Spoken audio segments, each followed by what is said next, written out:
tank bans, seems like Peanut wants to go into a DPS matchup in the jungle. Yeah, lots of tank bans, but also you got that Shen, who can be a bit of a flex. We've been seeing some Shen support. And look at the other side, KSV banning 380 carries. You notice that the Kog'Maw is taken away. We will not be seeing Ruler on that, but also Ezreal, another Klepto user, and Kalista being banned. Now, right now, we have a hyper carry meta. When we get into game, I'll go into a bit of how it's developed, because at All-Star, it was about the poke 80 carries. It was a lot of Misfortune versus Jhin. We still may see Misfortune, which is permabanned on LPL yesterday. Still powerful on 8.1, even with some of the lethality items powered down. The tank supports and hyper carries have been the meta. Kog'Maw and Kalista, really big in solo queue in Korea. And of course, tank support, like Tahm Kench, rises in popularity, trying to keep those hyper carries safe.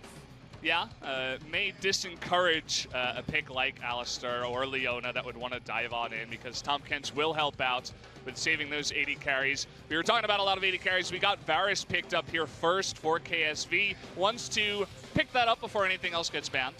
I thought it would be out with the old and in with the new, but it's back to the old. The most famous Varus we have in this league is Ruler, who played it by a far margin, his most picked. In solo queue, at least, Crown has been focusing on the Azir, but because Azir, Ryze actually has a good matchup into Azir, win rate-wise, and also in pro play, just going to go straight for the Ryze, but BDD, very early Cassiopeia to answer it in lane. Yeah, no hesitation with that pick at all. We did see some Ryze play over in LPL. Not a lot of Cassiopeia counter picks, but KZ, they have a different mindset here. When I looked into stats of what people were playing in solo queue a couple of days ago, at the time, in the past week, BDD was 9-1 on Cassio. There's been so much rise in solo queue. And will we see the Peanut special? Peanut did not play a single game of Nidalee on SK Telecom, despite it being his big pick on the Rocks Tigers. It's locked in here, and Peanut Nidalee, people called for it all of 2017. We get it on day one in 2018. I guarantee you the Twitch chat is filled with PogChamps, Craigasms, whatever you have. It's going to be a fun one. I love watching Peanut play Nidalee in solo queue, in competitive. It's been a long time, as you mentioned, but we get it back. On the other side of the Rift, KSV is going to pick up Gnar, a safe pick for the top lane. Peanut was undefeated in the entirety of 2016 on the Nidalee, his big pocket pick. So cool to see it here. Really explains why the Sejuani was banned. Wants to get into a tussling matchup here, does Nidalee. But we're going to get into the second round, and Camille, which has been a big favorite as a flex pick, interestingly, not just the top lane, but jungle. Blank has been playing a lot of it in solo queue. Will be banned away. Good matchup into Gnar, so just giving a bit of coverage for QV in the top lane. Yeah, before we started, we were talking about what would QV play, what should we look towards. We were thinking Camille, Gangplank, but after those two get banned out, has to go for that Gnar. We do have a Kha'Zix ban on the other side here by Kingzone, just a very strong top-tier jungle pick here. But the big surprise is no Ornn in the ban list, let alone in the pick list, so no priority on that. There's a lot of interesting matchups to talk about around Ornn. Most of them are farm lanes for Ornn. Feels like there's other champions like Gangplank that can have some weak matchups. Vlad Top is a big pick into the Gangplank here in solo queue, but just banning away power picks. It is Rascal today, so it is a different flavor of top lane. You don't have to respect the Jace, at least in the first round, like you would if Khan was playing. So with Rascal in the lineup, will still be a second round Jace ban. And look at this, Taric ban, just wanting to stop there being a full-on 5v5 team fight comp from the side of KSV. If you throw in invulnerability to what KSV had in the first round, and now with the Jarvan, very difficult to see a 5v5 that a Kingzone could take. Yeah, it's very true. I do like that Jarvan pickup. Definitely one of the stronger picks in the jungle. You don't have too many options left over. The Camille, the Kha'Zix, the Sejuani taken away, so they will just pick that up. And now we do get to get the support pick last for KSV. Let's see what KZ wants to pick up. You were talking about Ornn. Looks like we may be seeing Rascal on that in the top lane. We'll be locked in right now. So sort of matchup against Gnar, which is not ideal for Ornn, but given he has so many winning matchups, a matchup where he's, what, 30-70 is not necessarily going to be too much of a headache, can still stick in lane forever with his passive and be able to stay very competitive against the Gnar, but it will be a pushing advantage for Gnar in the top side. We see here Prey really heavily considering the Xayah. That's really seen very little priority. Most analysts not talking about Xayah in this meta, especially with Rakan deprioritized. It's going to be Xayah and Tahm Kench at the top. You're looking for a support for the Varus. Very simply plugging in the Braum after the Taric is banned. Pure team fight excellence for the side of KSV, but also some good pressure lanes as well. This is going to be a really competitive one. The wild card, though, is Peanut on the Nidalee. Nidalee's not necessarily on a true timer, but it's pretty close to that. It is about how much work you can get done early to get that mid-game snowball going.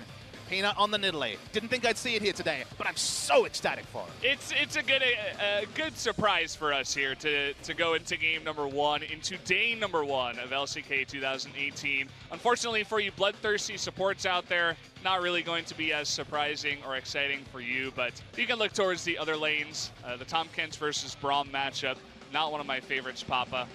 To me, it's jungle mid, because Ryze with the instant snare and Jarvan with the long-range engage, holding down BDDs, allowing Ryze a bit of breathing room to get those frequent backs, get that tier, get that catalyst, get going. That is going to be the job for Ambition, whereas Peanut, Battle Ward was invented for Peanut's Nidalee. He's going to want to get into the enemy jungle and make Ambition accountable for every camp he tries to pick up.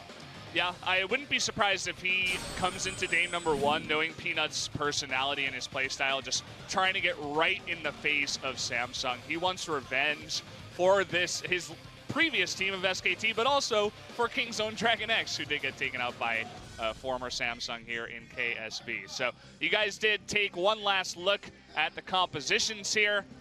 Curious to see what Kive can do on that Gnar. Is he going to have some carry potential with his ultimates?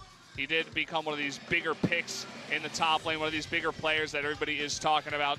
But guys, it looks like we are just about ready to jump into the game. And right as I said that, we do have a pause. So even though we have this nice countdown timer, not going to be as hype as it should have been, Papa. Come on, Brendan. You didn't need to tell the fans at home about the pause so early. But we got to also discuss the runes, because of course runes were forged on this patch, so we're going to have a lot to talk about runes. We're going to have a lot to talk about team comps. There's high-level storylines like the LCK champions versus the world champions. Bit of bated breath here. This is new for me. I guess the SPO TV issues will never succeed completely. Yeah, starting off day 1 with the pause issue. Pretty standard, solid SPO TV special. I mean, you're the veteran here. You're going to have to get me indoctrinated into the SPO TV way. Yeah, I mean, we can talk about Pokemon if you really want to, but I'd rather not, Papa. I feel like we've kind of moved on from those times. Has been an entire year. But it is a skin issue. We did just get the update, so we'll see if we get that on screen for you guys a little bit later. First day of the season. Hopefully just a couple of kinks to work out before we can get into the game. I saw a couple of the keystones. We'll have them hopefully on the screen for you guys a little bit later. Phase Rush on the Cassiopeia, just to have that extra slow resistance. Stop the Braum Q. I'm slowing her down. That was the most interesting one I noted. Both supports, they know their roles. They're both taking Guardian here. No Aftershock Alistair. No Unsealed Spellbook Alistair, which after yesterday's performance from Ming, something we're going to have to be a little bit rueful about. So just both Guardian on Tahm Kench and the Braum. I want the game just talk for itself. Will very shortly, Valdez. Yeah. Usually the skin issues get resolved with a reload or two. Pretty easily. It doesn't usually take that long, guys. So you guys can do a little bit of meditating here with Crown. Maybe wear some bling just like him. Now he's wearing bling, but interestingly, he has a ring around his neck, but not his World Championship ring. What could it mean, Papa? I asked CoreJJ in the back during makeup, do any of the players play with their Samsung Galaxy Worlds ring? He said no, which made me very sad. Yeah. I guess a little bit too much bling, perhaps. It was a very fast no. I think wearing a ring that's that heavy would be kind of hard to play. But if you hyper carry, if you carry with that ring on, you are quite a beast. So pause skin. Yeah. Okay, there we go. It's a new version here for you guys who are, it's a new year, 2018. It's not issue anymore. It's skins. Pause skin here. Pause is the issue, and skin is the reason here. As you can see that King's own DragonX patch on what looks like a makeshift Longzhu shirt. Of course, the name came out very late, so we might have a uniform update during the season. But for now, it's just King's own and Gorilla smiling sweetly. Of course, early at the start of the season, we wondered, would Longzhu stay together? Of course, they got into that perennial, it seems like year on year for these X-Rocks Tigers guy situation where we wondered, would they still stay together? But the team staying together under the new banner of King's own DragonX. Yeah, slowly coming back together, getting the band back together. The thing that surprised me about the DragonX logo is that they asked us to call them King's Own, but the logo is a dragon on top of an X, which is DragonX, right? So why didn't we call them DragonX instead of Kingzone? Look, I accept. I don't really understand the reasoning behind this, Papa. I accept the decision just because Kingzone flows off the tongue just a little bit more. Kingzone, KZ. It is amusing they went from LZ to KZ, just one letter change. Yeah. On Adding the some more side. Ks to the LCK. That's such a weird thing. We have 4 teams that start with the letter K. We have Kingzone, Kongdu Monster, KT Rolster.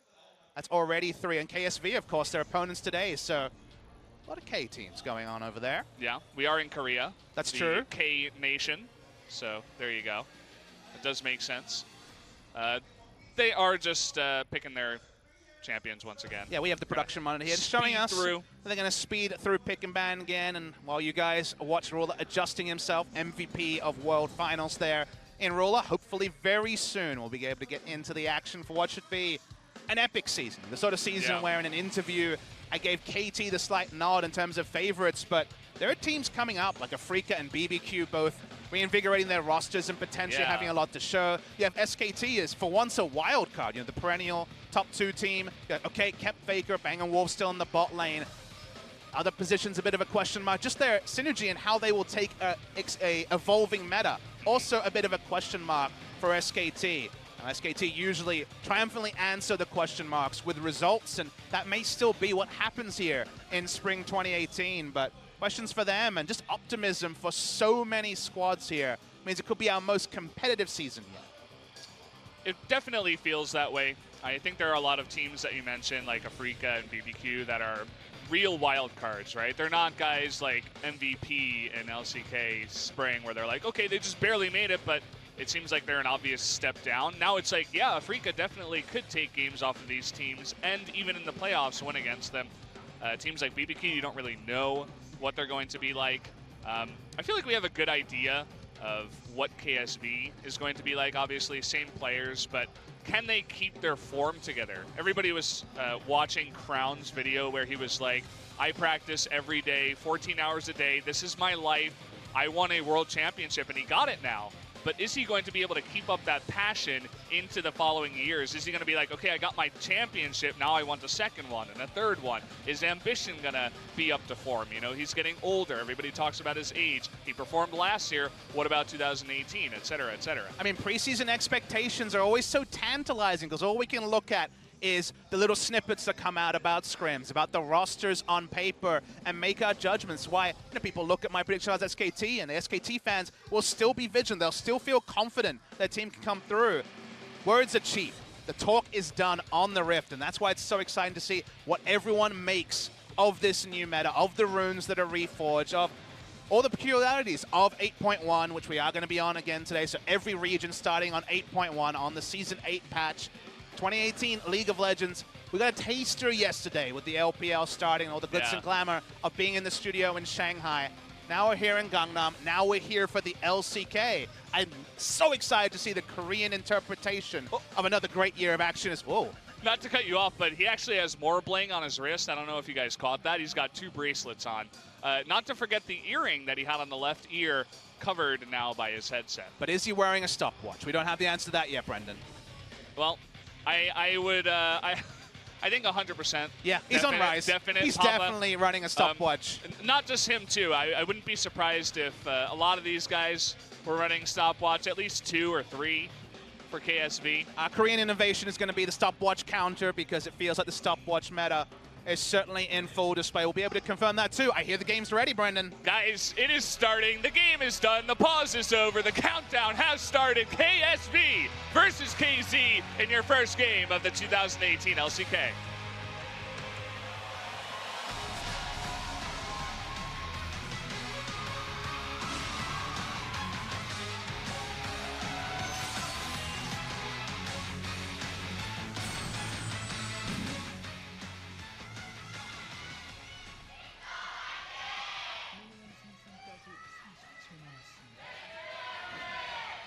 Match number 1 for the 2018 LCK Spring has begun. KZ is on blue side, KSV on red. And the match has started. Papa, it's nice to have you next to me. We have a little bit of casting history. We did WCG, what was that, 2013? 13. Yeah. We did a very fantastic FIFA broadcast I didn't do much talking. You did most of the talking because I knew nothing about soccer or football, if you will. Yeah, I signed up for FIFA. I came to you and I said, Valdez, can you shout goal in the famous Spanish Casta manner? Yeah. You said yes, and it was a match made in heaven from there. That's basically all I did. I mean, I am half Cuban. You did not so put a foot wrong in that broadcast. That's all I did. I did my job well, and I'm proud to say I did. But we're here now, League of Legends 2018. How far we have come, and how far Peanuts and Rascal have come to invade into the enemy's jungle, not laying off even to start off the game. Yeah, they've been spotting a couple of wards here. They had a ward in proximity. It's going to be a reset on the red buff here. We could start here with one of those yakety sax moments where no jungler has a single camp for multiple minutes. But that does isolate the mid lane, and BDD pretty happy to have some free time while the Peanut is battle warding, just wail away on the Rise. Ambition, he gives up on the red. He starts the Raptors, leashes them because he wants to go back to the red. So here he comes. Might be a fight for the smite, but actually just damaging Peanut. He's now down to half health. Ambition at full. BDD invading, hitting level 2 with his push, with the advantage he had in the mid lane with Cassiopeia over Rise. Yeah, the theory here is because you have the level 1 advantage in mid lane, you will always get assistance first. No way for Rise to leave that lane at the start. Rise does push out and walk over. Kills the blasting plant. We could get 3v3 action. Yeah, look at this. Putting out a bit of damage, trying to cycle that Rise onto BDD. So much damage. In comes Crown. He flashes away, but down he goes. BDD gets over the wall, hitting that first blood. Peanut will burn his flash too, but that is a hefty amount of gold already for Kingzone. And that was just Kingzone knowing where they were strong. They had Peanut happy to invade, and they had Cassiopeia, who would always have the first level 2 ping. Cassio came first. They tried to 2v2. Nothing doing for Crown. He's now going to miss some minions, you'd imagine, even though the pushing power at level 3 is not massive for the Cassiopeia. The junglers are both significantly behind, although Peanut has enough to actually upgrade his pot here into this Hunter's Potion to be able to get into the jungle. Take another look at this replay here. You can see Crown doing his best. He's only level 2, so he can't get the full cycle off, but just in general, Cassiopeia, once she hits her poison, is going to do more damage with the help of Peanut. And that's kind of the two-part plan there for the side of Kingzone is you will have first rotation from the Cassio, and Rise, without all 3 of his abilities, cannot put out any sort of machine gun shenanigans. He's pretty useless outside the instant snare, and Jarvan only had a flag, no flag and drag. For Kingzone, we're going to win in multiple different ways. That translates into a first blood in a very early tier for the Cassio.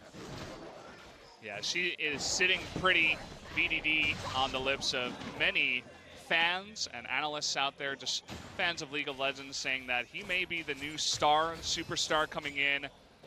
Unfortunately, didn't make it past quarterfinals in Worlds, but maybe this is his shot. You know, he's still very young and already having a good game number 1 here, Papa. Yeah, his first international tournament, when he actually had to pull out the hard carry when he got ahead on the Syndra. Left a bit to be desired in that first game against Samsung Galaxy, but he's growing into his role. If you remember how good he was in the Kesper Cup, where his hard carry games on Azir led to many Azir bans just targeted at BDD, let you know there's still a lot about that player as Peanut continues his invade. You can see how strong Zombie Ward is in that moment. The ward stays there for so long so that he can see the red being taken 2-3 minutes later after their initial invade. We're getting a trade here in the mid lane, going deep onto Crown. You can see just how low he is. Neither of them have it back. They're summoners, but Peanut taking a lot of damage up towards the Raptors, maybe getting a little bit too aggressive this time around. He goes down. Now BDD trying to go 1v2, gets Ambition low, needs to land a poison. He gets it onto Crown. The Q misses. BDD actually goes through the controller, didn't have vision of the brush, could not DPS down Ambition or Crown, didn't feel confident to. Peanut completely misread the situation. No stopwatch this early in the game, and actually went down just tussling with Ambition. May have thought that BDD would come to help him rather than 1v1 in the mid lane. Synergy still needs to develop between those two, but it's a kill back to KSV that honestly shouldn't have happened. Yeah, you were talking about that tussle in the jungle. Now I think Peanut's impression when he started the camp was that the Cassio who was pushing in would react first, but he doesn't have flash. BDD is not on the same wavelength. Ambition runs in. BDD doesn't consider going in for that last Twin Fang. Doesn't want to give a 1-for-1 in that scenario, and because there was a control ward, there would have been a guaranteed drop in DPS on either of the members as they walked back into lane. So end result, 1 free kill to KSV.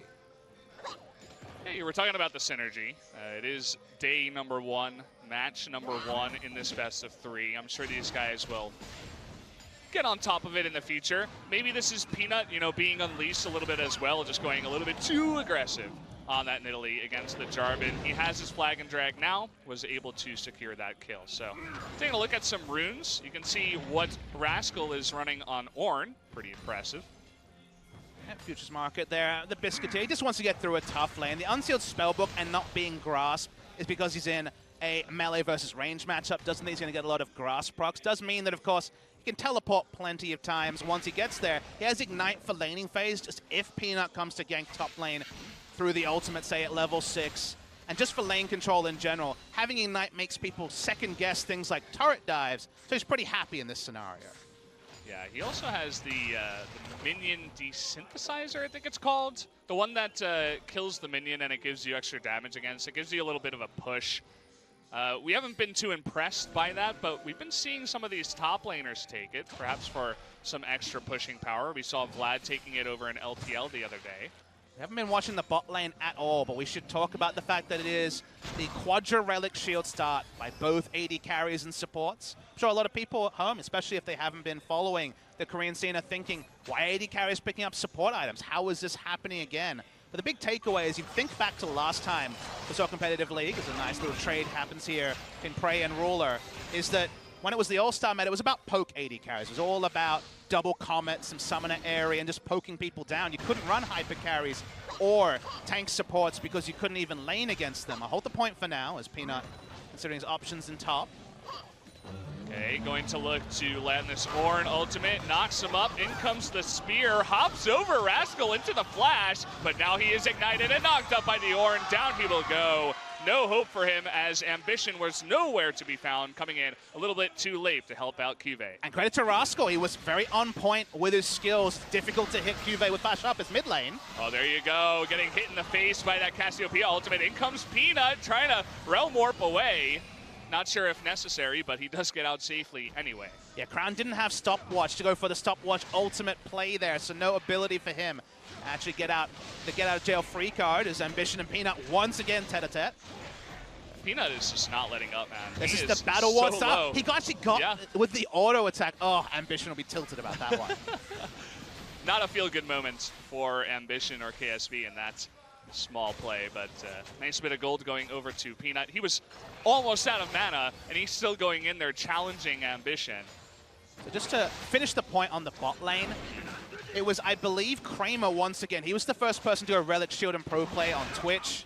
Relic Shield, Callista, and of course all these hyper carries. The overheal rune to actually get extra shielding on top, Janna style, over when you're maximum health. So basically, you enter lane here, you have sustain coming from the auto attacks for both members with the double Relic Shield, and you just have so much sustain that the poke is out and the hyper carries are in Valdez. Yeah. You can see up here just a replay, Rascal landing everything. Already, QV had used his flash, so a pretty easy E for the knockup. And the flexibility of running Unsealed Spellbook on so many champions. Alistar in the bot lane, like we said, in the LPL yesterday, today, with Rascal on top, is you can take Ignite, and suddenly, those sort of ganks, which feel almost futile when you're running traditional summoners, can actually work if you're able to take the Ignite for laning phase and getting a kill in a lane that was left up. KSV could have banned Ornn in both rounds of the draft. We're happy to take the Gnar into Ornn matchup to have lane priority. It actually makes them pay in that scenario.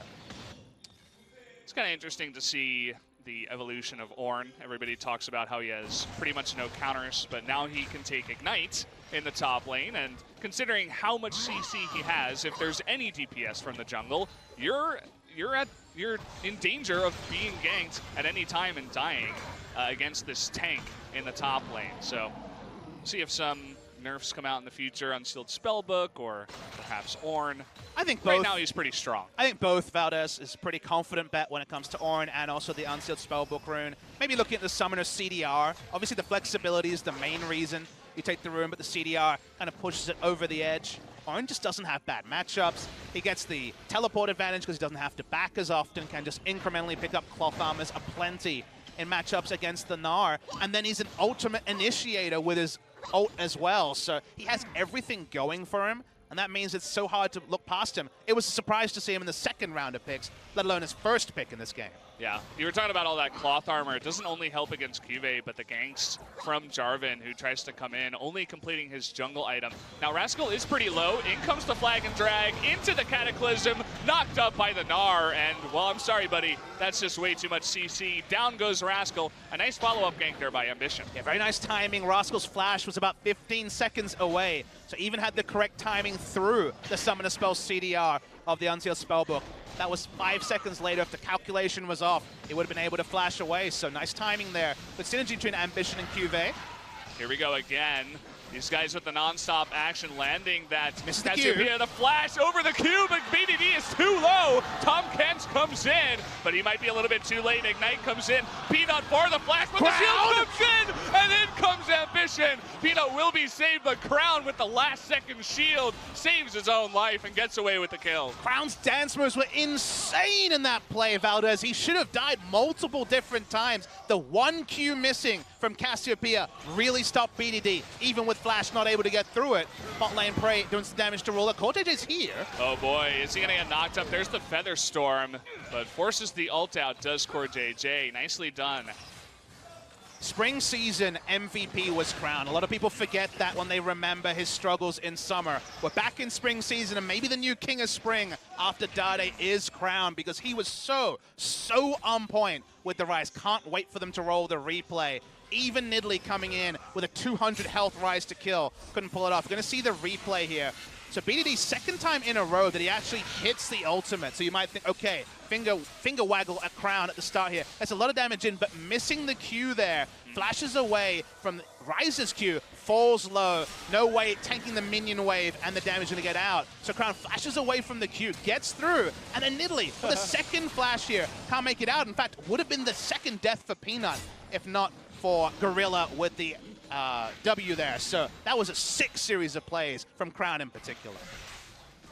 It's pretty unbelievable to see what a guy like Crown can do with absolute mastery on a champion. And I'm sure he's happy that Rise has re-entered the meta in full force. Wouldn't be surprised to see him on this champion pretty often. Maybe we'll see a ban on it in game number 2. Things to think about. Ambition over here sitting at 2-0. Already picked up a cowl here. Got a nice bit of magic resist after that jungle item. Is going to begin the dragon, has Crown and CoreJJ to help him out. And no vision over here. Should be a free Inferno for KSV.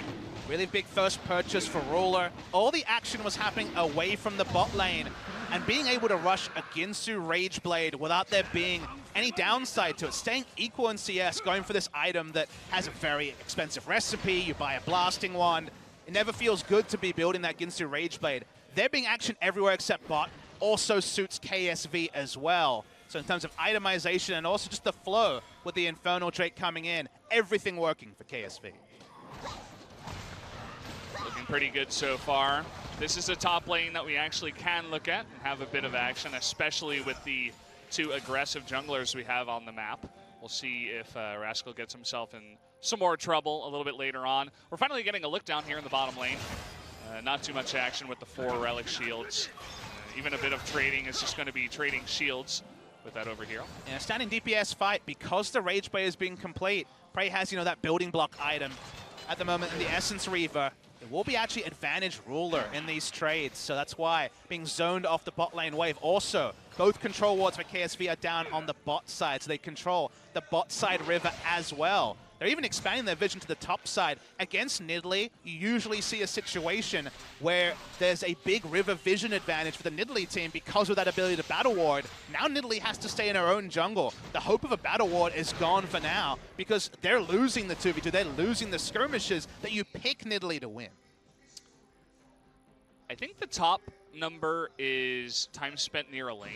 Jungle proximity, I believe it is. Yeah, jungle proximity, and then the bottom is obviously successful gank. ganks. Oh boy, look at Prey getting low. Is going to flash that ultimate, but in comes Peanut. There's the first stopwatch we've seen. Ornn, though, teleporting in is going to be enough damage to take out Ruler. Can they pick up another kill, though? Getting that nice bit of damage with the Brittle from Rascal on the Ornn. So much coming out here, and too many members of KZ means that a second member of KSV will go down. KSV is pushing the top lane. We'll see if he can get that turret. Yeah, not a moment too soon, even a feel-good moment for KZ. They needed that there King Zone as KSV was winning in every area of the map.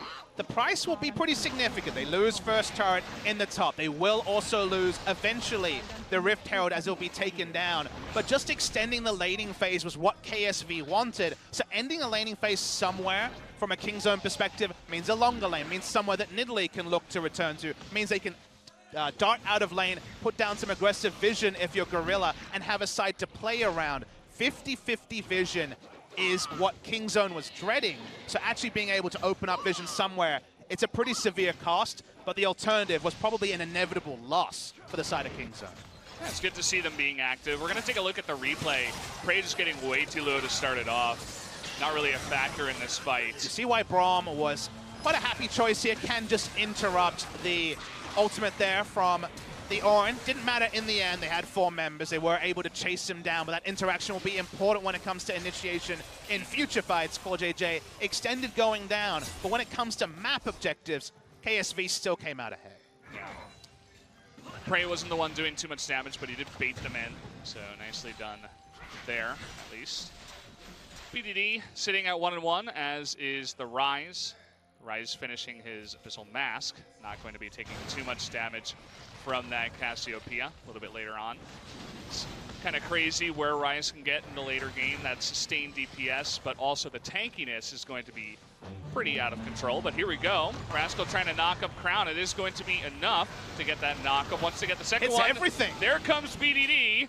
And we do have the phase rush coming in, but already is going to be taken out before that does fully channel. So nice little gank there, if you will, by BDD. And nice mechanics from Rascal. The big question mark for this roster was, of course, Khan not being available for the first set after his behavioral transgressions, and Rascal coming in on Orin. He's been very on point, both in the gank top side and now the gank bot side. So it's not going to necessarily be the substitute top laner that's holding back King Zone in the early game, as Prey looking to get some chip damage on the mid lane turret. Yeah. I do agree with you. I feel like Rascal is playing quite a game, but at the same time, to be totally honest, Ornn is not the hardest champion in the game. There's but still skill shots. Yeah, there are. It's, you know, you send forward your Q in a straight line with the guy right in front of you, and you land it, and you don't miss your E because you run straight into that pillar. But either way, he's not making nervous mistakes, which I like. He's fulfilling his role, as you were talking about, and he's just playing a solid game, which is quite nice. By the way, did you notice that the electrocute on Peanut is massive? I don't know what's going on with that. Oh, you have it on your monitor. I don't actually have the keystones on my monitor, but it's pretty comical there. It's some Harry Potter-sized lightning bolt. Yeah, Ambition's got it too. Aerie, she grew up. She evolved into a new Pokemon there, it looks like, for Kive. Kind of funny. But as you promised, no Pokemon. And here we are. I know, I couldn't help it. I had to bring it in there. You know, Aerie. We don't have any Callista or Alistar coming in, but hold the phone. BDD in a bit of trouble, but the teleport comes in, may flip the tables here. Who will they go for? Rascal looking to perform once again. Looks like they are going to go on to Kive, who just hops on over and then flashes away and makes his way away from that gank. Pretty significant investment, and Crown will get free farm and also the ability to push in on the top side here. So a flash given up for map pressure advantage to KSV. But at least KZ know what they have to do. King Zone know they have to continue to play make. They do not want them to opt into late game fights, as KSV want to get that Demolish proc off. Not able to yet. Yeah, not quite. You can see the poke that comes out of not just Ruler, but also Core JJ. Always can slow down to help the Varus out. And Xayah, she only has a couple of feathers that she can throw forward, and that's about it. So Varus and Braum obviously going to get the better of that poking advantage. Another start on the Dragon here for KSV. This time it is going to be a Mountain Drake. In comes Peanut, though. He's not going to let this one go, and there's the steal. Peanut making his presence well known on his new team, saying, hey, no, that's my Dragon. And Smite mechanics was something Peanut were famous for. We can't forget his Graves flash over the Ash Arrow into Baron Steel last year on SKT. So that at least staves the bleeding off a little bit for the side of King Zone. They didn't have a teleport on Rascal. That's why they felt comfortable, KSV, to start it up. But Drake goes over. Rift Herald using the bot side means another turret rolls in for KSV, and again, narrowing the map that Kingzone have easy access to, narrows the places that Peanut can go safely. Going for a DPS build, no Rod of Ages here. You will also notice another one of the eccentricities of the 8.1 itemization is the Frostfang purchase, because it does not disable on monster minions, only on those lane minions. You are able to farm the jungle, then every gank pick up all those quest procs and get the quest pretty early. So it means extra gold income for the AP junglers that were largely out of the meta in 2017. And it just means that you're able to stay more on gold parity with your lanes, whether you're ganking or farming. Yeah, we see it a lot, not just on those AP junglers, but, you know, Vlad and Echo, guys that want to get in close. They will build the full item and use that slow to get on top of you. We have a bit of a lull here. The Baron is up. That Mountain Drake is going to help out Kingzone if they do want to rush that down. They also have Cassiopeia, another thing to think about. They can easily burn down the Baron if they get a couple of picks on top of KSV. Notice the itemization adaptation here. Not going to be an overshield early for BDD. He's gone for the Void Staff. Just realizes he's not going to be able to push damage onto the back line. Even his opponent mid laner has, of course, gone for the now standard build of into very early magic resist for Crown. So a lot of tanky targets and take down. No ability to actually get to Ruler in the back line. Notice an adaptive helm on the jungle Ambition and Kibe top, as well. They just do not want to get hit by the Cassiopeia or the Nidalee. I mean, it's going to be a lot of repeated spells that come out from those two. So another nice couple of pickups there. Definitely treating Cassiopeia as a big threat in this game. Opens the door for Prey to do a nice bit of damage. They don't have too much armor stacked up just yet in this game. But because it's more of a 3-item spike for the Xayah in particular, you get the magic resist now, and you just try and get a big enough advantage that the armor can kind of be a luxury later because you're so well suited against BDD. Against Peanut, even most of Rascal's damage will be magic damage related, so you feel really powerful as Ambition, having the adaptive helm, the ability to ult whoever you want and not have to worry about damage. Kibe has the damage on top of his own adaptive helm because he has the Black Cleaver so early. So itemization-wise, definitely give the advantage to KSV compositionally as well. Kingzone can make very innovative plays. They still have the 3-man synergy of Peanut, Prey, and Gorilla from all those Creative Rocks Tigers plays in 2016. They're going to have to look for some more steals. They're going to need to be more opportunistic because KSV, they just want to put down control wards, keep farming. They feel like they're on course for an inevitable victory later. Next dragon up is going to be another Mountain Drake. So a big pickup it would be for Kingzone. No doubt KSV want to deny that from coming in. Oh, Prey actually got out of that, and CoreJJ blows his ultimate. Kind of awkward there. Bit of invulnerability you have at the end of your recall. Yeah, misread on the back timer there. That's first stage jitters right there, we'll say, from CoreJJ, but it's not around Baron, it's not with the Drake spawning, so there isn't really a window to abuse the cooldown being down for the next 60 seconds or so, so not a big cost there for the gaff from the side of CoreJJ. What did you call it? The gaff? A gaff. That's a gaff. British term for a mistake. Yeah, I like that. Maybe I'll add that to my vocabulary, a gaff. Watching KSV just try to defend where possible. They're seeing where Peanut is setting up, and that side of the jungle has defensive control wards. Not too worried about the potential for any picks, and Peanut's build certainly hasn't come together. Lich Bane is still whiles away for him here. Yeah, they're getting a nice bit of damage down, or rather wards down. But it's all being cleared out immediately by KSV. So far, looking in the mid-game at least, like an even game at this. We do have 1 minute and 20 until this Mountain Drake is spawned. But for right now, it is really just a fight for vision. Kingzone was able to get that top turret, which does open up that top side of the map. You can see there are a couple of wards inside near there as well, which will help with going for that Baron if they ever get an opportunity to. Kingzone normally need multiple members to actually contest vision. You normally need Tahm Kench with a Nidalee, otherwise Nidalee can of course be popped very squishy with this build, whereas KSV have 4 tanks and a Varus, so much easier for them to put down and contest vision. More of a multi-step process means it's still possible for Kingzone to find vision advantages, just a little bit less trivial for them to do so because they need that buddy system to make it work. Okay, well, this is one opportunity they can go for, trying to get on top of Crown here. He actually just walks out of that phase rush, or the Realm Warp. Getting my runes mixed up. Getting a nice bit of damage down onto Peanut, who just walks away. But it looks like the Tom Kents never made it up into the top lane. Probably was interrupted somehow in the river. Seeing KSV keep pushing relentlessly in mid lane.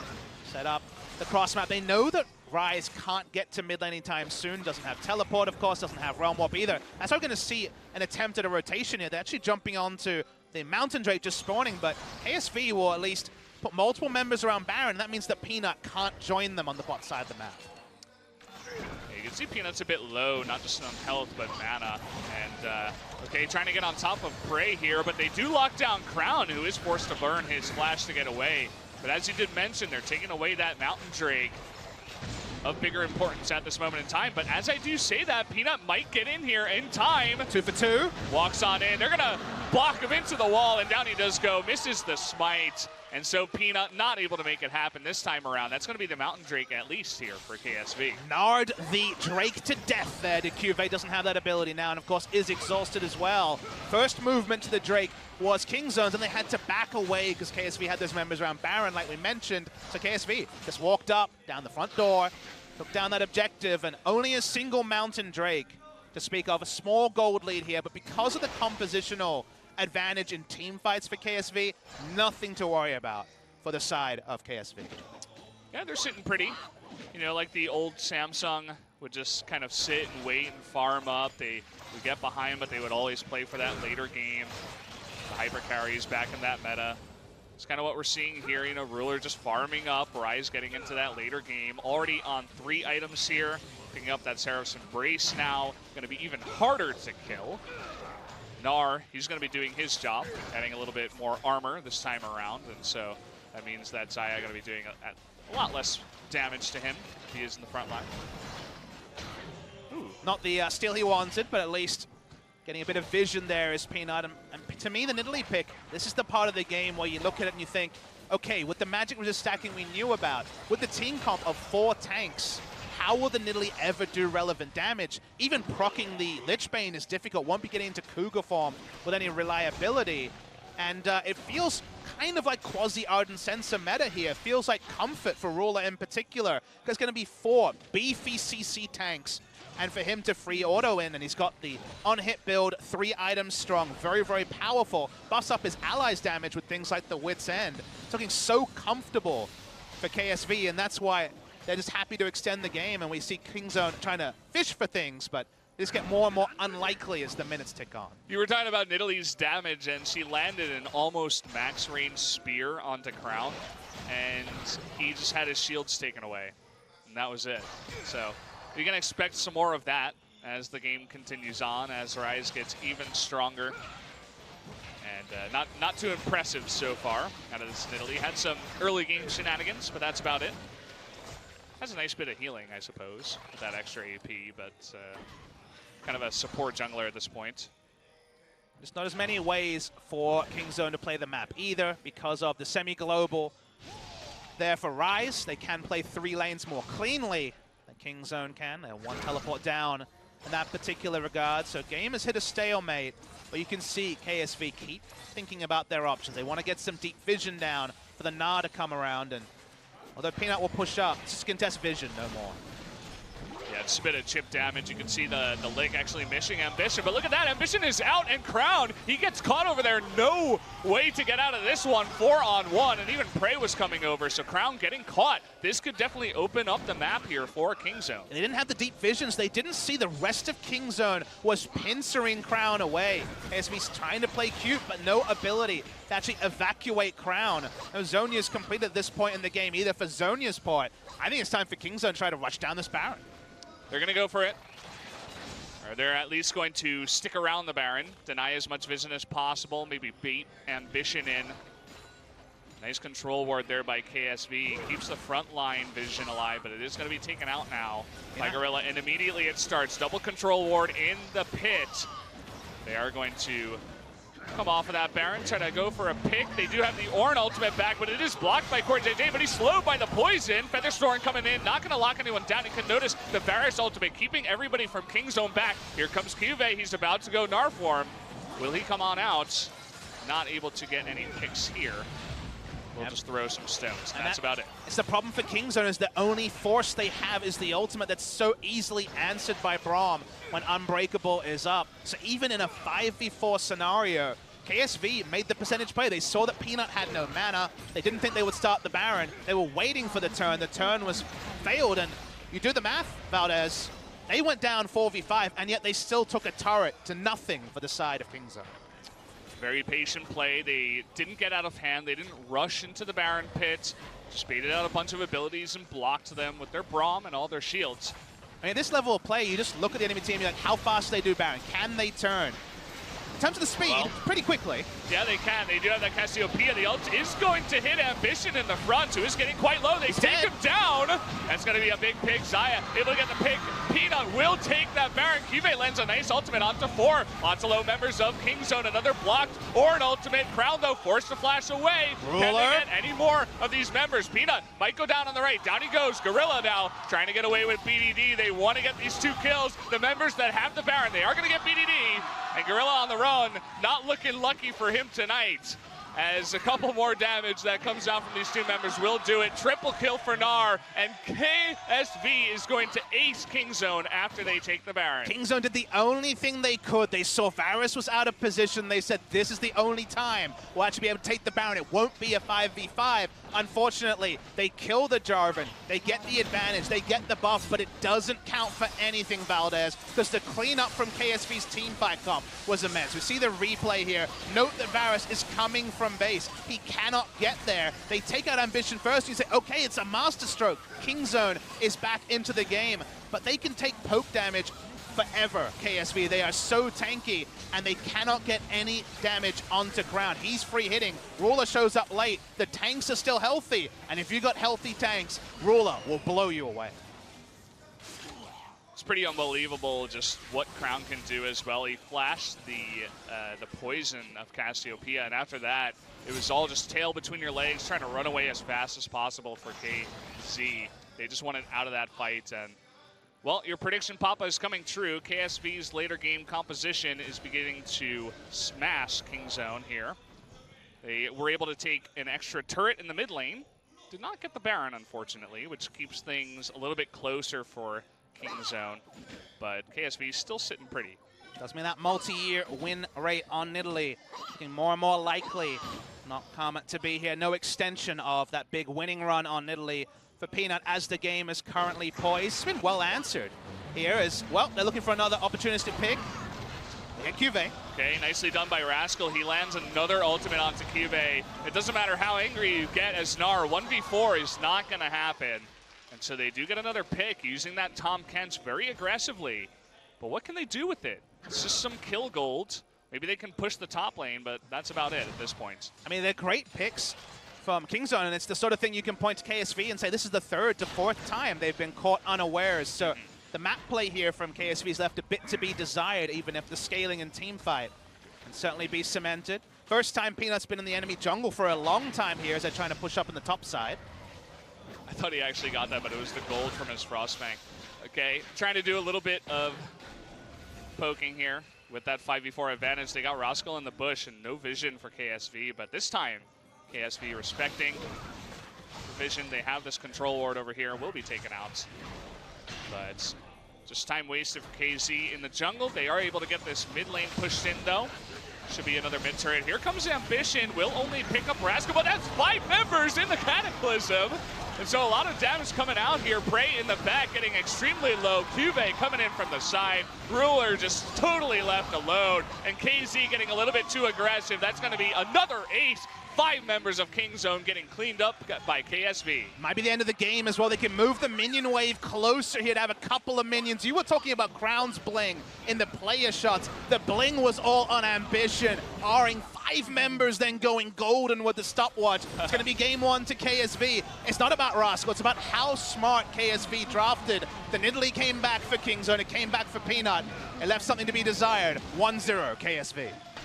Nicely done. That solid former Samsung, now KSV team play and later game fighting. That later game composition really worked out for them in the end. Very solid game for them, coming out strong, looking good here in 2018 LCK Spring. I doubt we're going to see Nidalee again. I think we are going to see a very different ban pick this time around from Kingzone. This was one of those matchups I thought would go to game 3, but after game number 1, I'm not so sure. I mean, the proposition with Ambition in Samsung's lineup was always take it to them early. You know where the game will go. You know where they are most comfortable. Kingzone tried a couple of things. The Nidalee in particular from Peanut was to try to accelerate the pace of the game. It's why I drowned on and on about the fact that, hey, he's not able to invade. Hey, they don't control the river. They can't push advantages. And that inevitability I talked about rolled around 35 minutes, only one team in the fights, it's KSV. And you're right, they're gonna have to try to roll the dice here again, Kingzone, because if they take it to 35 minutes again and that man on your screen, Ambition, is playing, does feel like it could be a 2-0. Yeah, Ambition tonight, as he does every night, wearing his wedding ring. He's got that, that wife power, if you will, that came in after he did get married. He's looking good once again. His Jarvan is on points. Doesn't matter what year you look at him, 2017 or 2018. He is just stomping with that champion. And people remember what he said in the post-match interview. He said, triumphantly, Valdez, what skin do I want? I want a Samsung Galaxy Jarvan skin. Reminding us of that big play. It was, of course, Jarvan Nara that hit that huge wombo in the World Final. We're looking at the numbers. Grim reading the side of Kingzone fans. Damage numbers very decent, of course, for the likes of Prey and BDD in particular. The moment that Casio 1v1 was turned around and Crown got away, you could feel the game slipping from the fingers of Kingzone. Yeah, it was a very unfortunate one-on-one. It was so close, and even Peanut almost got caught at the end of it, and Tom Kench had to come up and try to save him. It was just a very messy 1v1 that did not go their way. Had it gone their way, Cassiopeia gets ahead of the Rise. You have a lot more pressure in mid lane. You have Tom Kench roaming around the map with the Cassio maybe. It would have been very nice for Kingzone. You see the danger of the stats also. A gold lead, but no game lead for the side of Kingzone. Yeah, pretty unfortunate. But either way, guys, we're going to take a quick break before we do get into game number 2 of Kingzone DragonX versus KSV. Don't go anywhere.